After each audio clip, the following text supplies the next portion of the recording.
Welcome to another episode. Welcome another episode of Gamecocks Talk with Captain Will. I am your man. I'm your man, Captain Will. Make sure you like, make sure you share, make sure you subscribe to Gamecocks Talk with Captain Will so I can continue to bring you the gospel of Gamecocks every single day, y'all. You are now, ladies and gentlemen, you are now rocking with the best. And since you're rocking with the best, come rock with your man, Captain Will. Hey, we got to go with today, y'all. We talk about MiLaysia Fulwiley. Lay with the butter herself. That's what we're talking about today. MiLaysia Fulwiley. When early in the season, I'll say early in the preseason last year, after a couple of practices, the coach, Dawn Staley, said that MiLaysia Fulwiley is a generational talent. What that meant, we didn't know what that mean. We didn't know that Dawn was basically tooting the horn of a young lady who potentially could be one of the greatest who ever put on a uniform at the University of South Carolina. Most folks didn't know that. Most folks didn't know that. Most folks didn't know that MiLaysia has been doing this for so long. Most folks did not know the intricacies of a player like MiLaysia Fulwiley. They didn't know that she was been rocking like this since 7th grade. They didn't know that. They didn't know that MiLaysia was doing headlining passes and unbelievable layups and just being her 8th, 9th grade. They didn't know that. Because she's from a small town in South Carolina. Small town in a small state. It took a while for the national media to find out about MiLaysia Fulwiley. But when they found out, it was something to behold, because I love how basketball is now. I love how it is now. And traditionally, you have the regular AAU circuit. You know, the AAU teams, playing various different AAU teams. And we all know the AAU culture. Some like it, some love it. I'm kind of in between in terms of AAU. But now you have so many specialized leagues. You have leagues that are sponsored by shoe companies where the greatest play the greatest. So you see how a player from a small state in a small town play against a player in California from LA. You see how a player like MiLaysia Fulwiley matches up against a player like Hannah Hidalgo in high school, because these players play each other. They play each other for multiple years against one another. Those matchups have been going on since 8th, 9th, 10th grade. Now we see them now in college basketball, but it's just a part 2 or part 3 or part 4 of the various different challenges that has already happened.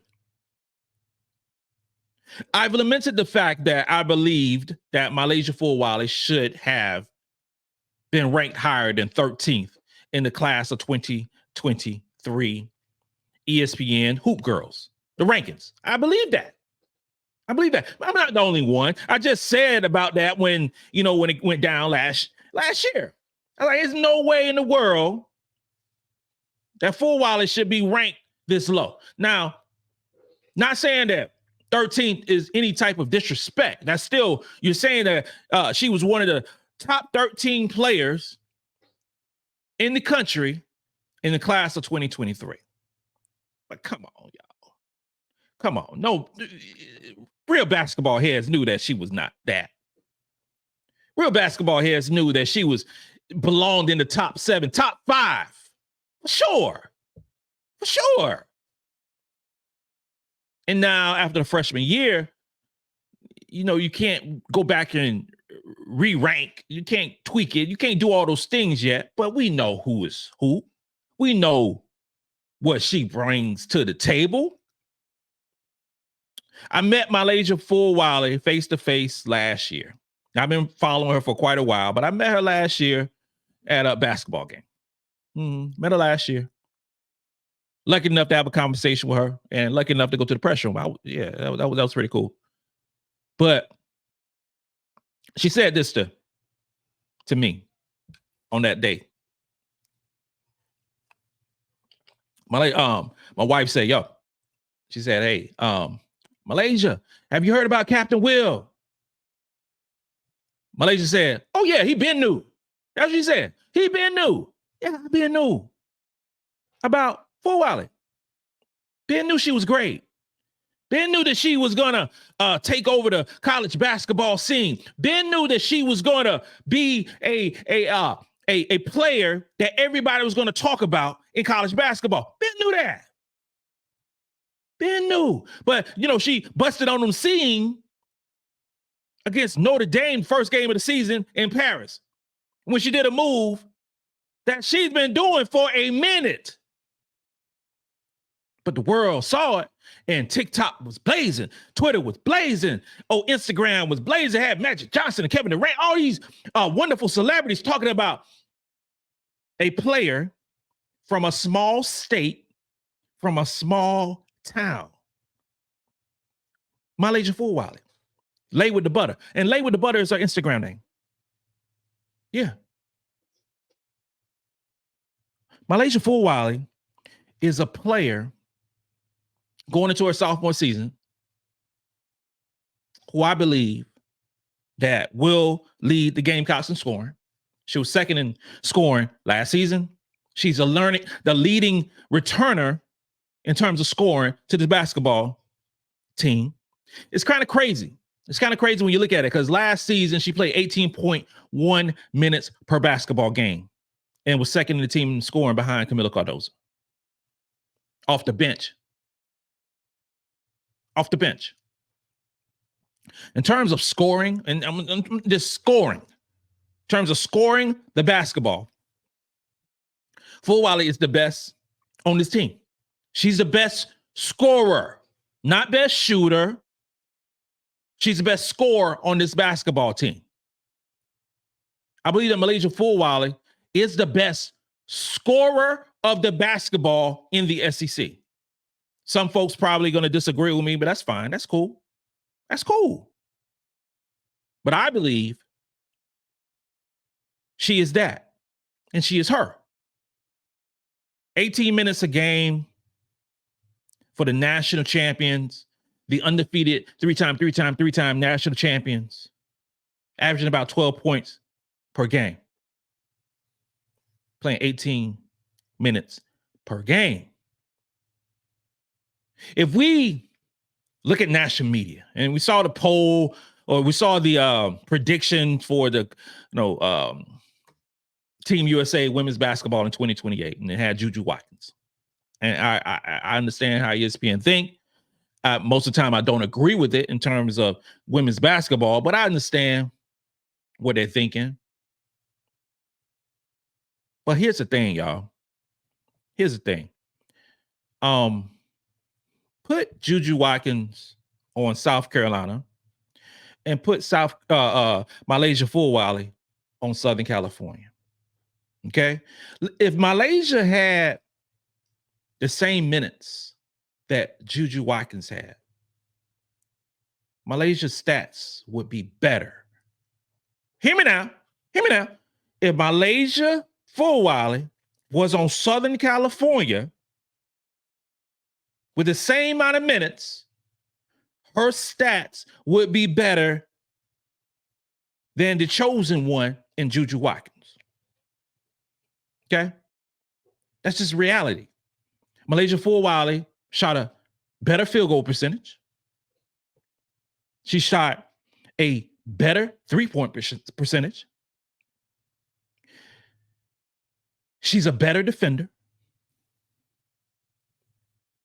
But you're not going to have the same minutes or shots or any of those things because you're playing for South Carolina, and South Carolina is a deeper squad. But make no mistake about it. Make no mistake about it. If she actually played 32, 33 minutes per basketball game, we would be in that same conversation of saying that MiLaysia Fulwiley is the best basketball player in women's basketball. We would say that. And it's not like happenstance. It's not like that. It's just that we love scoring in the basketball scene. Fulwiley didn't score 27 points per game. I had 7 rebounds or 3 assists. She's not 6'2" like Ju Ju Watkins is. She's not. But she also didn't play 35 minutes of basketball game. She did not.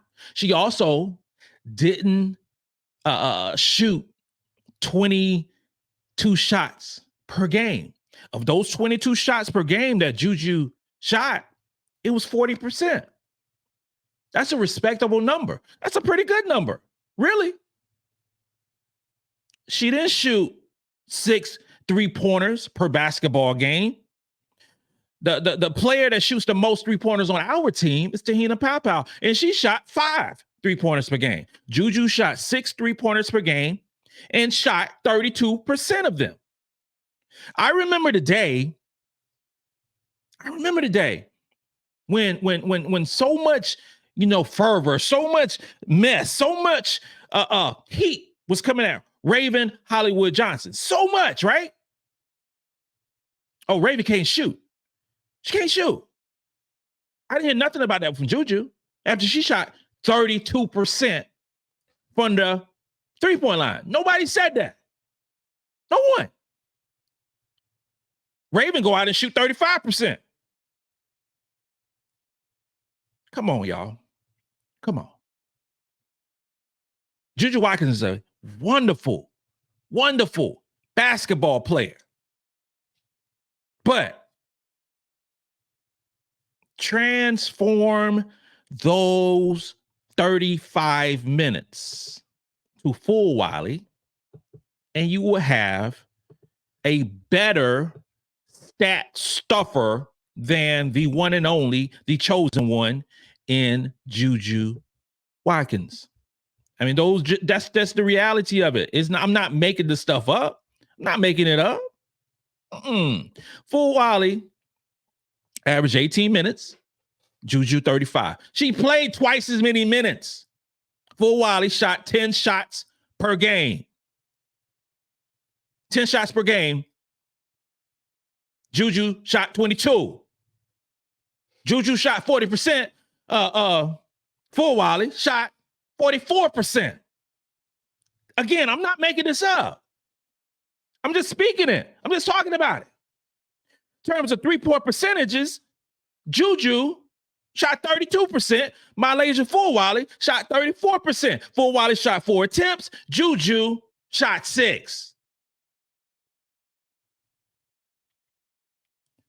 I hate like how media just look at the overall stats. Oh my gosh, she averaged 27 points per basketball game. She's doing all these things. Well, hell, she's playing twice as many minutes. First off, she's playing twice as many minutes. We have to begin with that. If you play twice as many minutes, you are going to get cumulatively better stats. It's reality. Reality of it. But MiLaysia Fulwiley is her. MiLaysia Fulwiley is not going to shoot 22 basketball attempts in a basketball game. It's not going to happen. Not on this squad. This upcoming year, after averaging 11.7, 12 points per basketball game, we can kind of fast forward that she's going to probably have instead of about 9.4 attempts per basketball game, let's say she averaged 12 attempts per basketball game. Just 12. Just 12. You know, whether or not she's starting or coming off the bench, because it don't matter. Sometimes we put a lot of emphasis, too much emphasis, I believe, in who starts the basketball game. It don't matter. It doesn't. The young lady from Florida, who I'm still upset about it, Layla Correa from Florida, who won the Sixth Woman of the Year in the SEC. Sixth Woman of the Year, right? And the reason I was so upset with that, how the hell you win Sixth Woman of the Year when you average more minutes than any other player on your basketball team? She just didn't start the basketball game, but she played more minutes, had more minutes per game than any other player on the basketball team. How is that Sixth Woman of the Year? That makes zero sense. She's a starter. She's a starter. She just don't get a name called at the beginning of the game. She was a starter. It boggled my mind, and I believe they snatched that away from Ashlyn Watkins, who really deserved that award. Ashlyn Watkins averaged 20 minutes per game. That is the definition of a sixth woman. MiLaysia Fulwiley, 18 minutes a game, sixth woman. Chloe Kitts, 18 minutes a game, sixth woman. Don't average more than anybody on your basketball team and say that's a sixth woman. No. That ain't right. That's not fair. SEC got that completely wrong.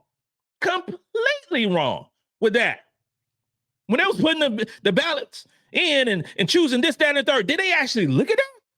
Like, bro, she averaged more minutes than anybody on the basketball team. She just didn't start. But you still playing 30 minutes per game? Come on now. Come on. That's not right. That's not right. That should have definitely been Fulwiley or Watkins. In my opinion, it should have been Watkins because of how great defensively she was and how she blocked the shots. You know. We have a player in MiLaysia Fulwiley. Over the next 3 years, sophomore, junior, senior year, if she reach her ceiling at the University of South Carolina, if she reach what I think she's going to reach at South Carolina, MiLaysia Fulwiley will be the greatest basketball player that University of South Carolina has ever had. And that is a huge statement. Huge statement. Talking about the greatest right now basketball player in the world in A'ja Wilson. Better than Aaliyah Boston. Better than Tiffany Mitchell. Better than anybody. If she reaches her ceiling of what I believe it to be. MiLaysia Fulwiley, over the next 3 years, is going to be sensational on the national level. When A'ja finished her freshman year, there was nobody saying that A'ja Wilson was going to be the best player in college basketball, was going to have a statue in front of the Colonial Life Arena. Nobody thought that. At that point, after her freshman year, A'ja was the #1 overall recruit during her draft class, but nobody envisioned that. A'ja continued to get better and better and better. But in my humble opinion, this is only Captain Will's opinion. Y'all can have y'all opinion of what y'all want, of what y'all see. In my humble opinion, I believe that A'ja Wilson is a little bit behind MiLaysia Fulwiley after their freshman years. I believe that. I believe it. But don't just look at the stats. We can't just look at the stats either with that. Because you have levels of basketball teams. So when A'ja Wilson finished her freshman year at the University of South Carolina, this basketball team that we just saw this past season was better than that one. Much better. But in just woman for woman, after their freshman year, Fulwiley is further along. We'll see how it stacks up after their sophomore year. But right now, Fulwiley is destined to be the best basketball player that ever put on the garnet and black uniform. Fulwiley is destined to be one of the greatest on the national scene. When it's WNBA draft time, in 3 short years for Fulwiley, oh yeah, it's going to be something, because that draft class is going to be dope. It's going to be unbelievable. It's going to be unbelievable. But ESPN, you missed the name.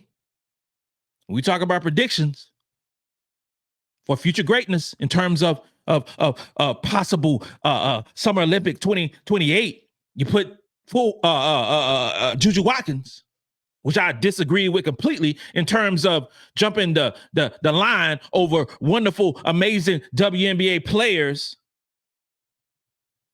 But if you're going to put Ju Ju Watkins in that same class, just watch MiLaysia Fulwiley over these next 3 years. You are literally going to see the best basketball player get better and better and better. This concludes another episode of Gamecocks Talk with Captain Will. I'm your man, Captain Will. Make sure you like, make sure you share, make sure you subscribe to Gamecocks Talk with Captain Will so I continue to bring you that gospel of Gamecocks every single day. Ladies and gentlemen, you are now rocking with the best. And since you're rocking with the best, come rock with your man, Captain Will. Let's go. Let's go. Let's go.